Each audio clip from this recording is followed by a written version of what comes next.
All right, guys, and we're live. This is day 4 of the Toolkit Summit 2017. Danny, how we doing today, man? Oh, fantastic! I'm doing great. You know what? I don't know, like the positioning of mine and yours. You look so much taller, even though, like, I'm Are watching you? this. I'm standing up. Are you standing? I'm sitting down. Like, I Well, can't. I am taller then, obviously. It's true. But yeah, I mean, come on. It's just all the time. It just doesn't work for me anyway I go. But Danny, first of all, thanks for joining us. And how's everything going at the warehouse? Are you at Caffeine and Kilos right now? I am. So I'm at Caffeine and Kilos headquarters. Usually get down here around 9 a.m. or so. And so anyway, yeah, 10 a.m. Pacific here, and I'm ready to roll. Let's do it, man. Let's do it. Makes it convenient. The lighting in here, I couldn't get it right, so I actually pulled out one of our big camera lights. So trying to give it that. Movie star feel, man. It looks great. It looks great. Hey, plus it really shows my receding hairline, so that's a benefit. So I don't even see it. Just put that. I don't even see it. Okay. One last thing. Going on to this. So this one kid come up to me. As you can see, I'm growing out my hair, so I'm usually shaving it. And this kid's like, "Dude, I think you're like going bald." I'm like, "It's just I don't have a square hairline like what you're doing." I don't want to hear it. Like this kid, I almost punched him in the face. I don't want to talk about it. Anyway. I figure like this. I just consider it really embracing my 30s. That's exactly right. Nothing wrong with that. I'm going to be 30 next month, man. It's coming up. Oh, really? It's coming up quick. Well, good and bad news. Good news is that it's all over. And the bad news is also that it's all over. That's great. And on that note, guys, let's get right into the summit and what we've got planned for you today. Now, You're going to see my screen change over. Danny, you'll probably just see the logo of Toolkit. Okay, awesome.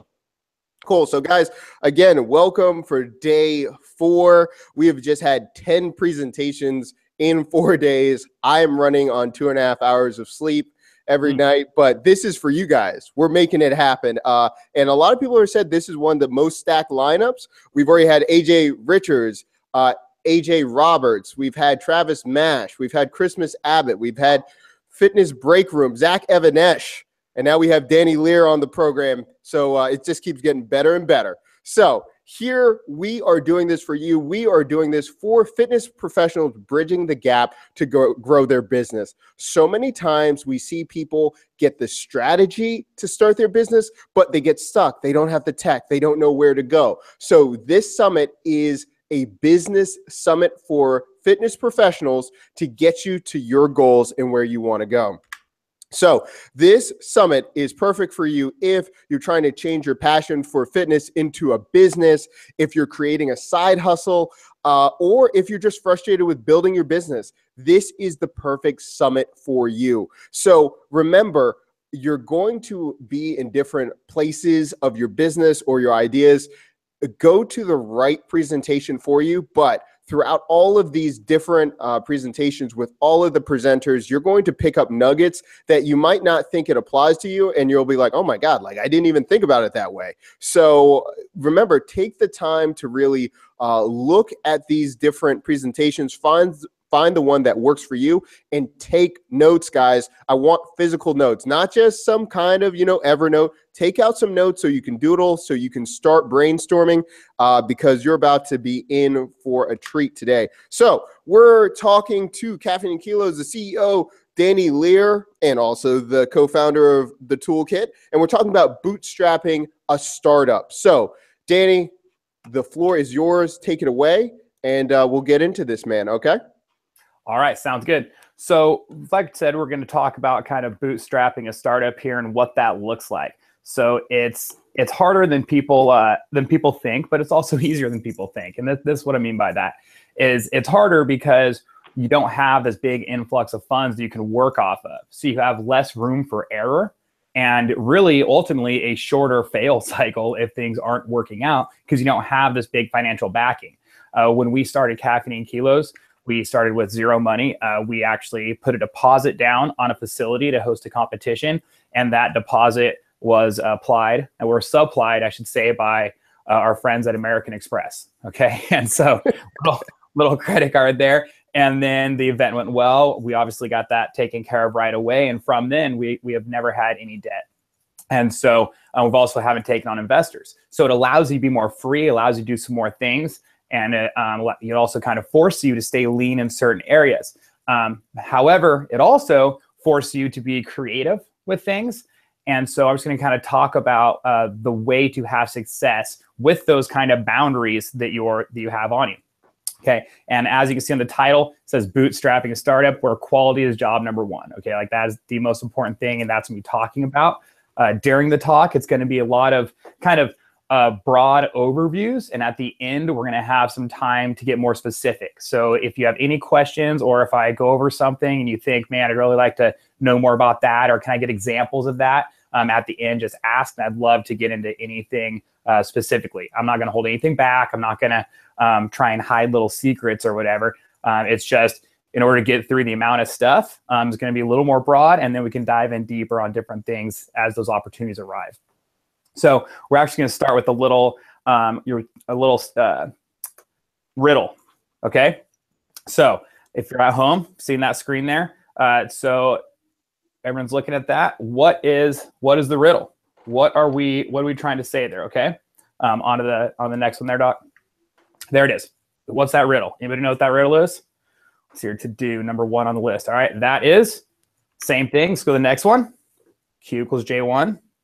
Hopefully we're seeing a trend here. And then the answer to that riddle is quality is job number one. Subtitle of the talk here. Okay. I'm not trying to fool anybody. So job number one, your to-do list. Number one, quality. That is going to be the most important thing, especially when you're bootstrapping a startup.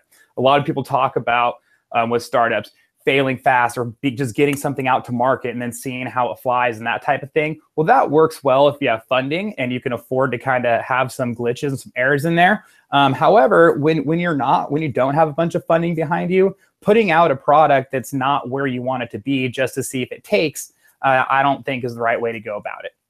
And so, in fact, at Caffeine and Kilos, we even have in our mission statement, we have a term that's on the next one here that is quality without sacrifice. We even go so far to say without sacrifice. If we get something, for example, we get a product in and it's just not where it should be, we just get rid of it. Okay, like there's no place for it. We actually have a room here that's got a couple boxes of stuff that it was actually pretty good, and we probably could have sold it, or definitely could have sold it. We could have got it out there, not been too embarrassed about it, but it either wasn't what we wanted or just wasn't what met our standards. And so we said, you know what? We just need to just eat it, just don't worry about it, and move on. Okay. So moving on from there. So why? You might be wondering, like, well, why is it so crucial? Customer acquisition is easier if you have lower priced products, and if you have these higher quality products, then, the pricing is higher on the cost of goods. Okay. Or if you want to get more customers, all right, then lower prices and discounts facilitate customer acquisition, right? It's an easy way to get new customers is, mark things on discount or lower prices and you get more customers in. However, if in order to do those things, you're sacrificing some of the quality, we believe that's going to be a big issue for you. And so on to the next one now. And so then that brings up kind of the next question. Well, so then how can you afford to do that? If you're a bootstrap company, how? And kind of below, like, here's the problem with that is the best products are more expensive to manufacture. So that's a problem, right? If you want to get quality stuff and you're bootstrapped. Also, if you want to sell the best product possible, but the cost of goods will eat into the profit. So the little charts here, I'm going to kind of help you out those. As it just says quality of product. So obviously the one on the right is a higher quality product. And so you see the cost of goods are more expensive. And so the profit is less. So even though the overall cost, the bar representing the overall cost, is higher, you don't always make up that higher cost in profit. If a higher quality item costs $5 more to the end user, that is not $5 worth of profit that you are making. Okay, that's not a one-for-one thing. A lot of times the cost of goods, what you paid for the product in raw materials is going to be higher, a higher percentage. Okay, so that's kind of part of the issue there. So why we believe that isn't an issue and how we can help out with that is the way to grow a bootstrap company is from customer retention. And that's what this quality all wraps around to. And one of the main reason why it is so important to pursue that quality above all else is that is what is going to drive your customer retention. And customer retention is the way for you to experience profitable growth, okay? Again, if you have funding and backing, you don't need profitable growth. You just want growth. Let's get as big as we can, as fast as we can, and eventually we'll make money, right? Down the road, we can switch the way some things are done, cut some costs, and we can get a little more profit. But to have a good profitable growth path, okay, then customer retention is going to be a big key to that. So here's a kind of how that works, or the way the profit will grow, okay? So say when you first start, you have 80 new customers, it's 8% and 20% returning, all right? So basically, you have 5 people who have bought your thing. One of them, the returning customer, that is your mother, all right? She has bought 2 of them now because she's so supportive of you. And then she talked her friends into buying some stuff. That's how you got some new customers, right? So now your mom's friends are also pitching in. Okay, well then, what happens is, say that is 4 people, all right, and 4 people is your new clients or your new customers. Well, then as you continue to get returning customers, those old customers or who were once new are now returning because they're purchasing from you again because they had a positive experience. They liked the product, they liked the quality, they liked all that. Okay, so now you have 30% of your customers are returning. Well, if you say you can get 4 new people, well, if your next step, you still get 4 new people, but you have 30% return instead of 20%, well, now you're getting more orders. And then eventually down the road, if you have a 50-50 split where 50% are new and 50% are old, again, that's a greater overall customer base, okay? You don't have to spend more money on marketing to get a greater number of people in. You can get the same number of people in, but if more of them buy multiple times, then that is going to increase your overall profit. Okay. One way I say it in the gym industry, a way to think about it is you want to grow your gym. Everyone's always thinking about, man, we need to get membership up. What can I do to get more people in, more people in? Okay. Yes, you want to get more people in, but there's 2 ways to grow the membership. One is more people in the front door. The other way is blocking the exit. Okay. The fewer people that are leaving, the membership will grow as well. You only need 4 new people a month, but if you don't lose anybody, okay, I mean, that's 48 people over the course of a year. If you ask any gym owner, would you like 48 new clients this year? All right, or would you like your membership to grow by 48 people this year? I think everybody would say that that is a good thing. All right, so that's kind of the way we're thinking about that. Same amount of people in, and you obviously can try to get a higher number of new clients, but all you have to do is maintain the same thing, and those rebuys are what's really going to help grow the business in a profitable way. Okay, on the next one. So in case, just another kind of way to, sometimes numbers are better than percents, whatever, so it's okay. You only need, if you got 100 new people and then 25 returning customers, well, then you only get 100 new people, but you get about 43 returning customers. And then as you can see why the overall customers or clients would increase just based on getting a higher rate of return customers and return clients, okay? So how would you increase that customer retention? And that's, again, the whole thing about this is quality is job number 1. All right, and that's where it all comes around to, and that's what's going to drive that customer retention.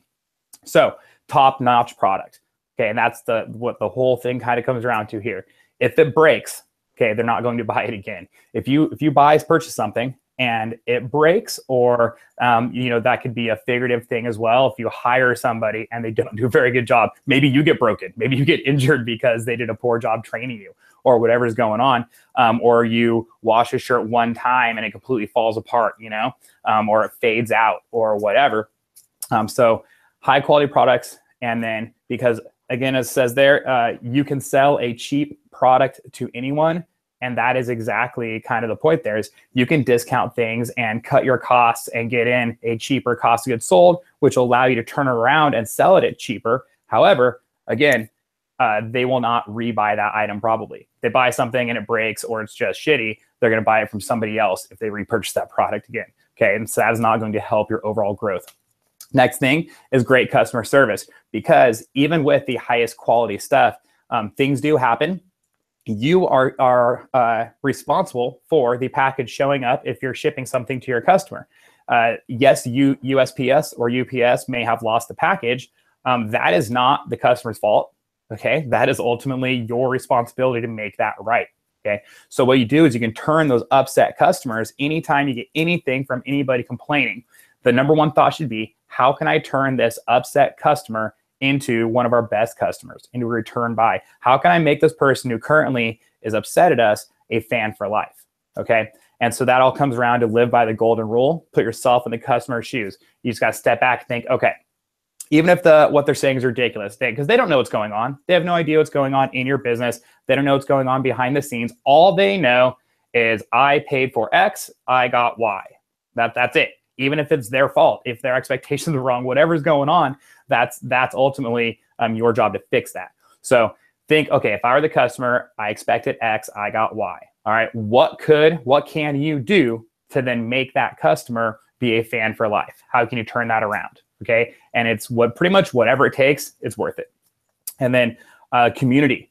Okay, the more of a community you make around your brand, around your gym, around whatever you're doing, the better that it's going to be for retention. Okay, friends are good. People like people, and especially as people get to be more of adults, it's harder to make friends as an adult. You know, people don't talk about that a lot because it's kind of one of those things. People don't like talking about, friends and touchy-feely stuff. But hey, you know what? People do like people, and they like people that they have common interests with. If they're both your customers or your clients, they probably have other things in common also. I love it. I have a gym, and I see all the time on social media, you know who the members of my gym, who they're hanging out with on weekends? Other members of my gym. Okay. And that makes me so happy. That's what you want.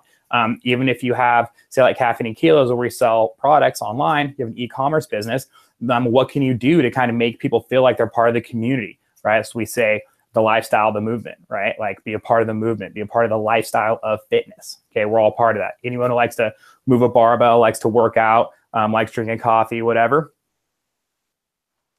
Bam. There you go. You're ready. So that's it. Something about community, and then marketing. And this is all really everything we talked about is marketing. It's all a type of marketing, right? But then it's the other thing of actually outreach marketing, as far as remember us. Someone bought from you, it's easy to maybe kind of move on, especially if you're always chasing more clients, more customers, to reach out. Where do I get a new guy? Where do I get a new girl? On and on. However, it comes back to perhaps the people who've already purchased from you, reach out to them again and remind them, oh, hey, we're here. Maybe you have new products coming out that they would like to purchase. Well, they need to know that they're available, So using things like email marketing, social media marketing, just to reach out to the people who have already purchased from you. So that's kind of wrap it all around. The quality, job number one. And with that, what that quality will bring along, and where you need that quality is these things. You need to have top-notch product. You need to have high-quality customer service. You need to make sure people are involved in your community and provide a quality place for that comfort. And then also in the marketing as well. Make sure you get out there and let people know, and doing that the right way.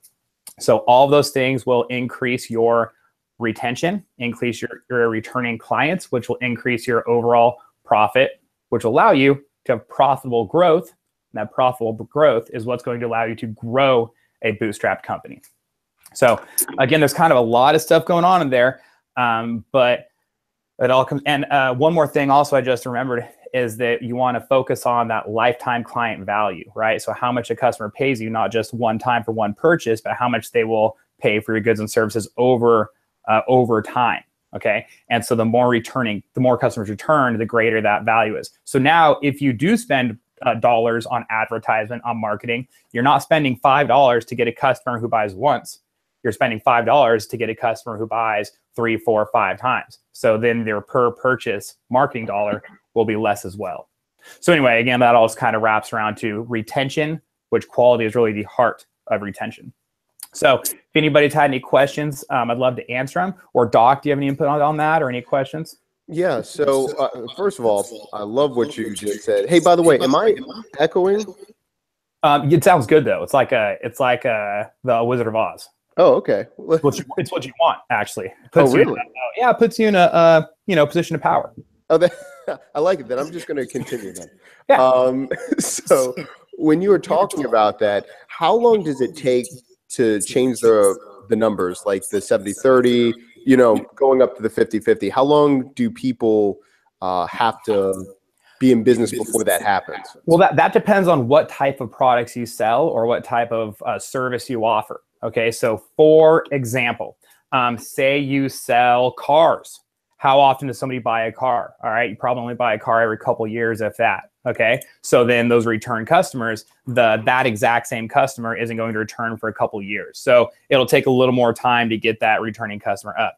If you, on the other hand, if you sell gym memberships, great example, and then someone's on a month-to-month plan, every single month that they do not quit, they're a returning customer, right? Every time they pay you, they're still there. So if you're in a service type business, you might be able to turn around a little quicker. Or if you're selling products like, for example, coffee, like we have a coffee subscription club, something like that. So anyway, so the more things you sell that people purchase more frequently, the sooner you can start getting those returning customers up. But it's the number one thing to focus on, is to kind of get people back to you. And the way you're going to do that is by doing a good job. Awesome. Awesome. So we've got just a couple questions for you. The first one is coming in from Floyd, asking, he's doing something with an apparel business. He's wondering, should he start with an event, almost like printing shirts for a boot camp before they do a Spartan race? Do you think that would be a good way to start his apparel business? How would he start? Well, I think that's a great idea. I mean, Caffeinating Kilos, we hosted an event, and as an excuse really to get the highest level weightlifters, the best weightlifters in the country out to pay them a cash prize. And then we sold t-shirts at that event. And that was kind of how we launched. I think doing something like that, printing shirts for a boot camp before they do a Spartan race, is a great idea. However, one thing to really keep in mind is, while that all wraps around at the whole purpose of the talk, is those shirts that you give them have to be absolute top-notch quality. If you give them shirts and you're like, okay, well, I'm just going to print these shirts, and they're just going to wear them in the Spartan race, and they're going to get all muddy and probably all fucked up anyway, and so you just get kind of whatever item to them, well, then they wear it, and then they take it home, they wash it, and it shrinks, it fades, it frays, it's all jacked up. Well, they're not going to wear it. Not only are they probably not going to wear it again, but also when they need more shirts, or that individual might be coaching their kid's soccer team who needs shirts for something, or whatever's going on, they're not going to reach out to you because the last thing they got from you was shitty. Okay. So if you're going to do something like that, get them the high quality stuff, get them the nice stuff, get them something to where they see and they hold it. Oh man, this is actually weight. You want people to exceed their expectations. So you want them to say, man, this is nicer than I thought it was going to be. Man, this is one of the nicest shirts I've ever had. This is perfect for this occasion. All right. There is a place for free stuff, for giveaways, that maybe on those the quality isn't quite as important. You don't want to be a total hunk of shit, because that's not a good message for the company. But if they know that it's free and it was a gift, and it's a bottle opener, I'm not so sure what the life expectancy of that bottle opener is to begin with. You know what I mean? But if it's something that's in your core competency, if it's something that you do actually sell, or that's in line with something that you sell, it needs to be a good product. Awesome. And just a couple more questions. The question, should they start, I think this is coming in from John, should they do something like using LiveStore? Should they start testing it out, doing it themselves with screen printing? What would you suggest? If they're making their own shirts? Yes. I think that a lot of people do screen print. They just buy a screen print and they try and do it, and they think that they can do it. And maybe you can, and maybe you'll be okay at it. But it's one of those things where people who are experts for a reason. The people that do the screen printing for Nike, they don't send it off to a bunch of guys who are knocking it out in their garage. Okay, they send it to companies who have experience doing it, and a lot of experience doing it.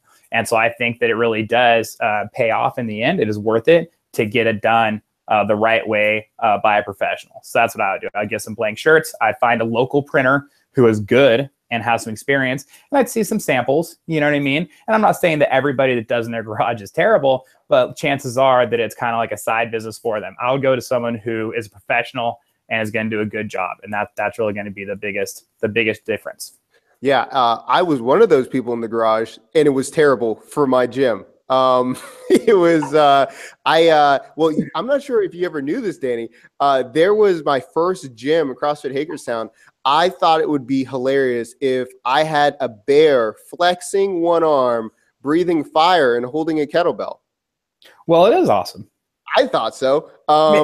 Maybe it's awesome in like a fun, kitschy kind of way. Maybe not as in your primary gym shirt way. We didn't. It wasn't a hit. Didn't fly off the shelves. No, we sold 10, and I think I have the rest. Yeah, yeah. But to be fair, when I mean the rest, we only did 15 because screen printing is so hard and it's terrible. I could only make 15 before I almost killed someone. So I mean, so you sold 66% of the product. That's pretty good clip for your first go. Yeah, you know what? Always positive. That's why I like talking to you. Real quick, Danny, we've got 2 more questions. Could you explain how Caffeine and Kilo has changed over time? Like starting at the start, like, and now expanding into different apparel. How did you make the transition and why? Well, so when we started, we were operating out of the attic of a gym. By the way, if you're starting a company that involves shipping products and receiving goods before shipping them, working out of an attic is not ideal. Okay, the whole stairs wasn't really up to code. There's this whole thing going on there. But so that's an example of how we started, you know. And then from there, we moved out to a warehouse with some office space, and we have some employees now that kind of help us out. So that's the biggest change, is just as you grow. Really hiring people, which I know sounds daunting, especially just starting off. You don't know how that would happen or where the money would come from or anything like that. But it really does help. It frees you up to do other things, and that's really important. Also, the things that have changed are just the products we're able to roll out or able to pursue. The more success you have, then you can kind of look out, okay, what else can we pursue? What other kind of items fit in our market, in our niche, in our company, that wouldn't be going out too far on a limb. So just as it grows, you just change kind of the types of things you do, the number of things you do. And then again, really a big part of it is just kind of working with people and putting people in the best position to succeed. Awesome. Oh, 2 questions actually just came in. One talking about sponsoring, and then one comes into partnership. So I believe this is someone that owns an apparel business is asking, what about the CrossFit Games regionals? Do you suggest sponsoring athletes right off the bat, or do you think you shouldn't? So that's the first question. Sponsoring athletes is always really kind of a touchy thing. It's important to get your product out there. It's important to get in the hands of influencers, and it's important to have relationships with people who, have an opportunity to succeed and do well. But also with that, if you get out to too many athletes, or if you sponsor too many athletes that are at a lower level, then I think you're almost get a watered down thing, right? So you want it to be where your athletes are strong athletes, are someone that people really look up to. I know me personally, if I see that somebody is sponsored by a company, and then I go and I kind of look into it, I've never heard of this person, and then I look into them, the resume really isn't that impressive. What does that say about the company? And that there's something kind of in there, and that kind of comes down to quality as well. And I'm not saying that you can only sponsor, people that win the CrossFit Games. Like, that may not be practical. However, being aware of how successful they are, and then knowing that everything they do is going to reflect upon your company to a degree. You obviously can't control people, want them to be themselves, but I would really kind of make it a point to get fewer athletes to have a bigger upside than just shotgunning out and getting as many athletes as you can, regardless of what their potential or ability actually is. Awesome. And this is a follow-up question. I think that's great. Like, honestly, and it makes a lot of sense, guys, because when you think about it, think about how many people you see on IG and they're saying that they're sponsored by this person or this person. If you look at what they're doing, you can kind of gauge if it's something you want to be a part of or not. Just because you have so many, you've got to really take stock of that. The second question they have for you, Danny, is if you're not going to go the approach of getting more athletes, what do you think about sponsoring certain functional fitness events and being like presented by? I'll tell you right now that at Caffeine and Kilos, every single event, local or anywhere, that reaches out to us, we talk to and we are involved with. It's not always a big presented by sponsorship. A lot of times it's prizing. But look, I know from personal experience, when you're hosting a competition, even the little things like getting prizing from companies make a big difference. You're just trying to get people out. You got so much stuff going on. And so just being willing, saying, hey, check it out.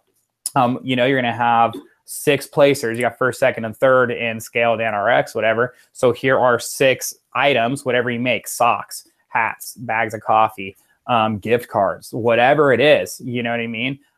There's giving out prizing to those events goes a long way for goodwill. The people who win are grateful to receive stuff. The people who host the competition are grateful that you help them out to build those prize packs. And so that's one thing that we do a lot of. And I'd suggest something similar to that, either giving out prizing, or, you know, even getting, when you're first starting up, getting booths at those events can be really big. Just kind of get your name out there and get seen. You know, as you grow more and people start reaching out from all over the country, it's harder to get to more events. You might have to kind of pick and choose the larger ones to physically be at, but just being able to support those competitions in some way, I think makes a huge difference. And then here's another thing, side note to that. What's really the return on it? You can track it if you give people, you know, codes and stuff. But the other part is being able to help people out is really cool. Like, that's my favorite part about doing that. Actually, I just like getting the prize packs out so we can help the people hosting the competition. To me, that's really the most important thing. When I first started in business, I own a gym, and my business partner at the time, we're talking about comping somebody's membership, whatever's going on with that. And we don't do a lot of comped memberships. But he just kind of said, it's like, hey, man, like, what's the point of owning a gym if you can't help the people you want to help? You know, and so that kind of comes around with competitions too. It's like, what's the point of having this company and doing this stuff if I can't send out prizing to competition that we want to help out, you know, regardless of what the actual return on that is. So anyway, there is a positive return on it, but in the event there isn't, or finding what you can donate or what you can do to get that positive return is a little trial and error. But I think it's important to just kind of help out. Awesome. One last question before we transition for a second. The question is, what about, what is this? What about investment? But I think they're asking about different types of investment. I think some people are asking about equity of a company versus cash into the, like, infusion into the company. I know this is kind of technical. Some people might know, but can you talk about that a little bit? One and then the other. So let's talk about, like, equity first, and then we'll talk into, like, cash infusion if you want. Yeah. So, I mean, that's basically other people are getting involved in your business, right? So that's kind of those things. Talking about hiring people, you know, then in equity, giving a portion of equity to help kind of offset the benefit package. There's definitely something to that. If, say, you just don't have time, like you just don't have time to run the business the way you want, or there's a skill that's needed that you just do not possess, and something else that you do not possess is the money to hire someone who has that skill, okay, then that's where kind of doing some sort of an equity thing might make sense. And then as far as if someone is investing, wants like a cash infusion, I really don't have any experience with that. We haven't accepted that. We've got a few different offers, and the answer has always been no. But just because it's what you give up, right? Like, what is the upside of the company? What is the upside of the owner equity? And then really, what's the difference going to be? Like, you get this big cash infusion, but is that, the question to ask, I think, is this: is that cash infusion going to be the difference maker? Like, what exactly, what would you do with that money that you cannot do now? Then I would take a step back and say, now pretend like it falls through and that money's not there. How would I do that thing that I wanted to do with the money without that money, right? And you try and figure out the answer to that. And if you can come up with an answer to that, then I think you say no also. You know what I mean? But if it's kind of like this thing, like, I really cannot see a single way to get this done without that, then maybe it's something to consider, you know?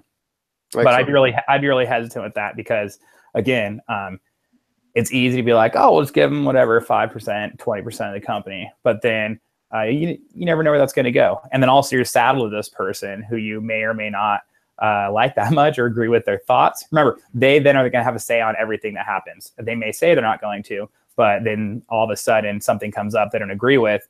And, hey, remember, you know? So I'm not saying it never works. I'm just saying I'd be very hesitant to do that unless you know you're on the same page. Yeah, definitely. We'll probably talk about this offline because we haven't talked in a couple of days. But I was at an investor meeting. I'd never been to an investor meeting. There was angel investors, all these things, and they were just talking about like how much they needed. The person that we were with, they were wanting $300K. And right. The guy was like, well, you know what? Well, I think you at a minimum need 1.5 million. And But then he was trying to change the guy's entire business, and he's like, Yeah. I'm gonna invest 1.5K, but you're gonna do this, this, and this. And like, it was just the conversation, and the guy was already bossy, and he hadn't even given the money yet. Right. So, like you mentioned, if it's less 10K, 5K, think about what that means to you, and if you are okay with that. Because, So guys, thank you so much for the good questions and everything. People have been emailing. This is the one thing, Danny. Every time I'm like, comment below, do all this stuff, people just email us. Like it's okay, but whatever you want. Yeah.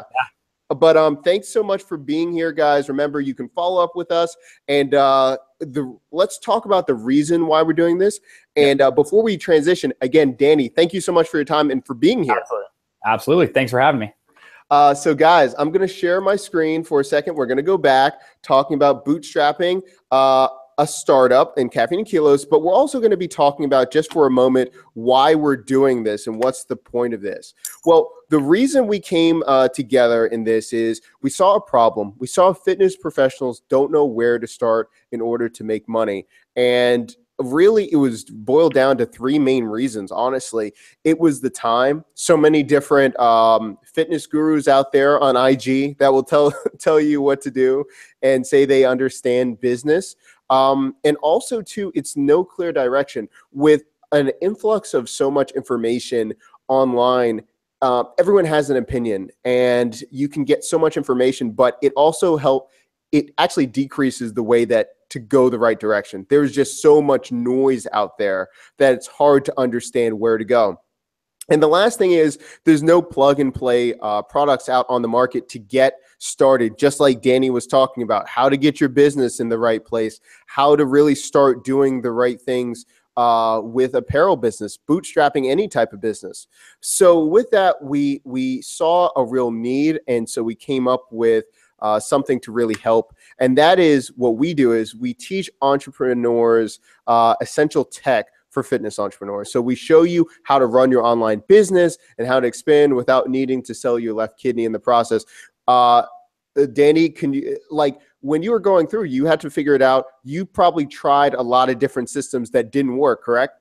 Correct. I tried some the right kidney, not the left. Exactly. And wherever that was in, where was it? Well, let's not talk about Mexico and what happened. But the thing is, it wasn't pleasant. And now you've learned from that, and then going on with your business. And guys, we're not even joking. Like, yes, it might not be a literal kidney, but thousands of dollars people lose. And we talked about it. We knew someone that just to build something, an app, they were taken to the cleaners $100K for a prototype.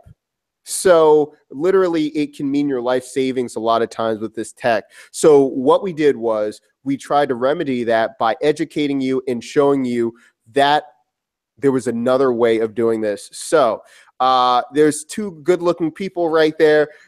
We're the co-founders of this little thing called the Toolkit. And with our experiences, we've teamed up to really help you guys to really find your way. Danny, you were talking about your background of running Excel, being the CEO of Caffeine and Kilos. And how long have you been in the fitness industry? Before that, I was teaching PE, so it's really all I've ever done. But the company, as 2008 is when Excel started, and then 2013 is when Caffeine and Kilos started. Yeah, so I mean, it's coming and closing on a decade, and plus myself being a gym owner, but I came from the other way, yeah, opening a gym and then getting burned out and learning that I had to do other things, and then also a background in physical therapy and massage therapy. So the reason we combined forces was to really offer a service that was very straightforward, and after a lot of expanding and seeing what we need to do, we came out with a very simple solution now for you guys. So before, if you were with us last year in the summit, you saw all of these crazy screens. Now it's just very simplified. We ID what you are struggling with, and we either teach you how to do the task, how to build your business, or we build it for you. And with that approach, I know myself and Danny, I believe you're the same way. We like to be in the grass or the weeds, learn, and then implement it ourselves. And then there are some people that just could not be bothered and it frustrates them. So they're like, I just want someone to do it for me and pay me, pay you to do it. So we've done that. And then the last thing is, and maybe Danny, you could touch upon this too. We connect you with the right people. There's so many times where you could have the right product, you could have the right messaging, but really in this game and fitness, and I really think entertainment in almost anywhere in life, it's who you know that kind of gets you in touch with getting you to the next level. Can you talk about that for a second? Absolutely. I actually just filled out a survey yesterday, and one of the questions was, what is one thing you would tell yourself from 5 years ago? And one of the options was meet more people. And that's definitely the answer, right? So yeah, the more people you kind of get to know, and again, be nice to people, have positive experiences. That's gonna help you out. And not just people take that the wrong way. They think that means, taking advantage of people. That's not it at all. If you know someone and like someone and trust someone, you want to help them out. So yeah, so help getting connections out there that really makes a big difference. Yeah, exactly. I mean, and the way we met years ago at an event, and it was just, we knew each other. You saw what was going on with me. You were doing stuff with CMK, yep. And then it happened. It wasn't like, hey, we've got to do business now. It's just you keep tabs on people and you see how people are doing. That's it. And then the last thing is we're going to be talking about, because being in this industry, who we've worked with, and really partnerships along the way. You've seen some of these ones that we're going to be talking about, but a few of the experts that we work with is Christmas Abbott. You have seen her as an athlete, an author. She just got off of Big Brother. Professional speaker, and Jessica Webster, another great example. We started talking, years ago. When she was at Barbell Business, I was working on a magazine and just kind of keeping tabs. And now she's the co-founder of the Fitness Break Room with Sam Pogue, which is a senior coach at Onnit Academy. They're doing some great things right now. And then, of course, the man that's been around, feels like for decades, Zach Even-Esh with Underground Strength. He has worked with us. We've worked with him. And that's how you're going to be seeing Joe DeSena later on with Spartan Race, is just networking and knowing how we can talk to different ones and all that kind of stuff. So with that being said, with the summit being upon us, we are always trying to deliver the best product. What we do, we have come up with something very special for this event, and that is really taking the time to put our best foot forward and putting all of it together into the starter toolkit. And with that, what does that comprise? It's our signature beginners course and coaching. One thing that me and Danny, we were talking about, and obviously teaching for so many years, it's great to give people the course or the know-how, but the coaching aspect, without coaching, people lose focus and they don't know where to go. Even if you give them the best tools in the world, very few people can have the self-motivation and discipline to keep going. So what we've done is we've taken the course that so many people have used to build their business, and now we're incorporating strategy coaching calls and actionable lessons to get you to that next level. Could you just talk about real quick, Danny, just being at Cal Strength and being in that environment when you have people rooting you on or getting stronger? Oh, absolutely. It's just the people you're around, but also the accountability piece, right? So if you're there around these other people, there's expectations there. And if someone tells you something needs to be done at a certain time, you're a lot more likely to get it done than if you tell yourself that. Usually you're held higher standard when you're accountable to others. Exactly. So what we've done is we've kind of blended the best of both worlds together. It's kind of like, what was that year? What was the album Jay-Z and R. Kelly did? I don't know. Just go Like Father, Like Son, the Lil Wayne Birdman album. There we go. Exactly right. Future and Drake, What a Time to Be Alive. There we go. So we've done that basically just in fitness. And we might now have promotional material that is like that as well. So we've done this. We put this all together to get to your destination. And usually there's so much money going into this that we have for these courses, but really for you, for this summit week, we're doing something really special. We only do once a year. And the reason we're doing it now is we did the summit last year in December, and people were like, it's Christmas. I have no money to do this. We're like, listen, okay, we understand that. We understand the holidays are coming up. Let's bump it back a couple weeks, get people to plan, but more importantly, for you to get ahead of 2018. There is always going to be an excuse, right? If it's the holidays, if it's something, you're always going to say, I'm going to put it for later. This is really to jumpstart your next year, and that's why we put together the starter toolkit. So we're doing our special summit at $297. So the starter toolkit is usually $650, and the toolkit replays, obviously, and by the way, Caffeine and Kilo is one of the sponsors to make this possible. We've done all of that. And then the consulting pack, which is $450, we've done all of that for $297. $297, y'all. But even more importantly, for the people that are watching right now, fast action bonus. If you're doing this, you'll see this on the summit page in the front. You just log out. You'll see that you can get this for $197 right now.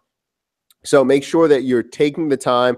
If you're invested, you want to really start on your business, now's the time. We want to work with ones that have drive, have a vision to know what they want, and that's who we want to work with. And the reason we're doing this toolkit, the starter kit, we're doing this for 3 months. So you're getting consulting calls for 3 months when you jump on. Okay. So what's next? It's time to get started. Enough talking.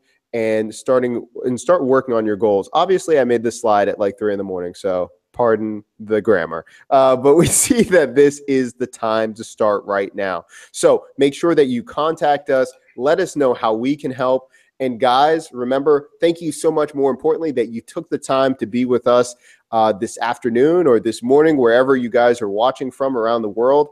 And ask us questions. Either email us at doc@thetoolkitagency.com, comment below in this chorus, or, let us know on social media. So, Danny, again, thank you so much for being here, man. Yeah, thanks for having me. I had a great time. Awesome, guys. We'll see you again. Remember, this is one of 3 other presentations today. We actually have Cal Strength. We have Dave Spitz actually going to be on the program. He is coming in at 5 p.m. Eastern Standard Time, 2 p.m. Pacific Time. And then also we have Brody Nero that's coming up. And we just recorded Zach Evanesh's part talking about making a full-time income with a part-time job. That's about to be uploaded as well. So again, guys, it's going to be a packed day. Thank you so much for joining us, and we will see you soon.